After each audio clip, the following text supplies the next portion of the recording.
할렐루야, 행복한 정시 기도 시간입니다. 이 시간을 기다려주신 여러분에게 감사를 드립니다. 그리고 결코 후회하지 않으실 것이고 이 시간이 더 기다려지는 시간이 될 줄로 믿습니다. 우리는 서밋으로 부름받았고 하나님의 나라의 일을 위하여 부름받았습니다.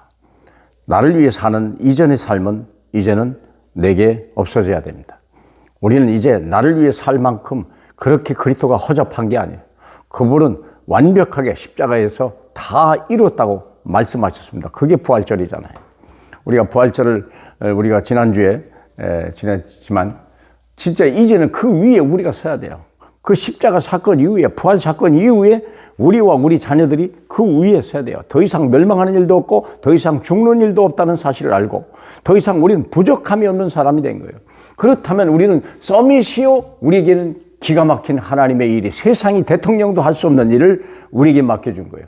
그래서 우리는 첫 번째, 내가 누구냐? 나는 서밋이요, 영적인 왕이다. 하나님이 세우신 서밋이요, 하나님의 왕의 일을 하는 영적인 하나님의 사람이다. 우리가 영적인 왕이다. 우리가 영적인 왕입니다. 우리 디모데 여기 요한일서 3장 8절을 보면 죄를 짓는 자는 마귀에게 속하나니 마귀는 처음부터 범죄함이라. 하나님의 아들이 나타나신 것은 마귀의 일을 멸하려 하심이라. 아시죠?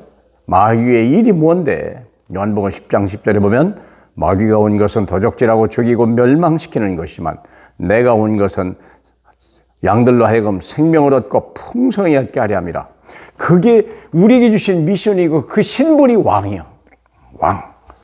우리가 그 직분을 받은 거예요. 요한복음 18장 37절에 보면 빌라도가 물어봤어요. 네가 왕이냐? 네 말대로 내가 왕이니라 그랬어요. 왕이라. 내가 이를 위하여 이 땅에 태어난도라. 우리 주님이 이 땅에 왕의 권세를 가지고 오시고 이 왕권을 우리에게 주시는데 이것은 시공간을 초월하는 직분이에요. 왜 그럴까요? 왕이라고 하는 일국의 대통령만 돼도요, 자기 영역에 그 이름이, 그 말이 미치지 않는 곳이 하나도 없어요. 조그마한 섬까지도, 산골까지도 대통령이라면은 대통령보다 너무 높은 게 없고 그의 모든 말은 다 집행이 돼야 되고 성취가 되는 거잖아요. 그렇습니다. 우리가 왕이 주시는 모든 말씀을 가지고 나가는 왕의 사명을 가진 자는요, 왕의 대사에 가진 자는 우리는요, 그 말은 반드시 성취되는데 시공간을 초월한다. 얼마나 크냐, 어떤 사람이냐, 어떤 문제냐, 그건 중요하지 않습니다. 말씀은 성취되는 것입니다. 어떤 현장에도 그 말이 좋은 말이나 저주의 말도 다 성취되는 거예요. 여호수아 23장을 보면 그리 있습니다. 모든 말씀은 성취되고요. 왕의 모든 명령은 반드시 성취됩니다. 중요한 게 먼저 사탄 재앙을 막는다. 우리에게 주신 왕의 권세가 뭐냐? 우리에게는 세 가지 권세를 주셨는데 첫 번째 권세가 왕의 권세. 그 왕의 권세는 하는 일이 뭐냐? 사탄을 꺾는 거예요. 귀신을 꺾어내는 거예요. 악령을 물리쳐내는 거예요. 그래서 죄를 지은 자는 모든 사람이 마귀에 속한다고 그랬어요. 운명이 잡히는 거예요. 벗어날 자가 아무도 없어요. 그는 처음부터 범죄함이라. 처음부터 그랬다는 거예요. 에덴 동산에서부터 그 사건이 일어났다는 것입니다. 그래서 이제는 아들이 나타나신 것은, 하나님의 아들 예수가 나타난 것은 마귀의 일을 멸하려 하심이라. 이 땅에 하나님 나라가 임하는 거예요. 운명에 잡힌 자가, 사망에 잡힌 자, 멸망에 두려움 있는 자들이 다 자유함을 얻는 거예요. 그래서 이 시공간을 직분을 초월하는 직분을 주었으니까 이제는 영적 싸움을 싸우라. 누가 싸웁니까? 함부로 싸울 수 없어요. 모든 종들이, 이런 사람들 다 우상 숭배하고 모든 사람들은 그 앞에 종을 모든 정치인이나 모든 권력을 가진 사람들, 모든 재벌을 재주는 자들은요, 대단한 것 같아도 다 그들 앞에, 무당 앞에, 종들 앞에 다 무릎 꿇고 머리 조아리고 봐달라고 그러고 그런 인생을 사는 거예요. 운명에 잡혀서 그래요. 그래서 종교생활을 하는 거예요. 종교는 운명에 잡힌 자들이 하는 행위가, 최선의 행위가 종교생활입니다. 그러나 예수 믿고 구원받은 사람은 이제는 완전히 박살내버려야 돼요. 영적 싸움을 싸워라. 마귀가 이 땅에 발도 못 붙이게 만들어라. 절대 틈을 주지 마라. 그래서 중요한 거냐? 트리니티. 성삼위 하나님이 우리와 함께 계십니다. 널리만 볼자다 세상 끝날까지 내가 너와 항상 함께 있으리라. 그래서 우리의 신분과 우리의 배경이 튼튼한 거예요. 우리는 하나님의 종입니다. 우리는 왕의 권세를 가진 우리는 대리자입니다. 그리고 우리의 백그라운드는 하나님 나라와 보좌의 권세입니다. 얼마나 감사합니까? 뿐만이 아니요, 어더리티, 파워, 권세가 있는 거예요. 권세는 위에서 내려온 거고, 파워는 내게 임한 거예요. 성령은 내게 파워로 임한 거고요. 권세는요, 위에서 내려오는 하나님의 보좌에서 내려오는 거예요. 우리는 완벽한 자예요. 그렇죠, 사랑하는 여러분. 우리는요, 그래서 우리는 이 세상에 하나도 갖지 못하는 걸 모든 걸 다 가진 거예요. 권세만 있는 게 아니요, 능력도 있는 거예요. 그래서 우리가 예수를 믿은 자를 이길 자가 없는 거예요. 자, 그러면 최종 목적은 뭐냐? 이 땅에 하나님의 나라를 이루어가는 거예요. 하나님의 나라. 하나님이 원하는 것, 백성들이 원하는 건 하나님 나라예요. 마귀가 가장 싫어하는 것은 하나님의 나라예요. 사탄의 나라를 유지하고 싶은 거예요. 그러나 이미 박살내버린 거예요. 그래서 그 일을 가장 시초가 뭐냐? 교회. 교회에서 모든 질병, 사건, 모든 귀신령, 악령 다 결박하고, 그리고 가정의 불화와 이 가정에 내려오는 모든 귀신의 영들, 영적 문제 다 해결하고, 직장에 있는 모든 갈등과 이런 위기, 두려움, 이걸요 완전히 하는 거예요. 그게 우리에게 주신 왕의 사명입니다. 우리의 능력 가지고 하는 게 아닙니다. 하나님이 우리와 함께 계셔서 이를 이루어 가시고 우리는 정인이 되는 것입니다. 이런 아름다운 정인이 되시길 주님의 이름으로 축복합니다. 우리 하나님 아버지 감사합니다. 우리를 이 시대의 왕의 대리자로 우리를 세우시니 너무나 감사합니다. 잘 감당하여 하나님을 기쁘시게 하는 저희 되게 하여 주시옵시고, 싸우지 않고 이기고 우리 하나님의 나라가 이 땅에 임하는 그 기쁨, 그 감사, 그 감격으로 특별히 우리 후대 앞에서 자랑스러운 이 전도자의 삶을 살아가는 저희 되게 하옵소서. 예수님 이름으로 기도합니다. 아멘.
음.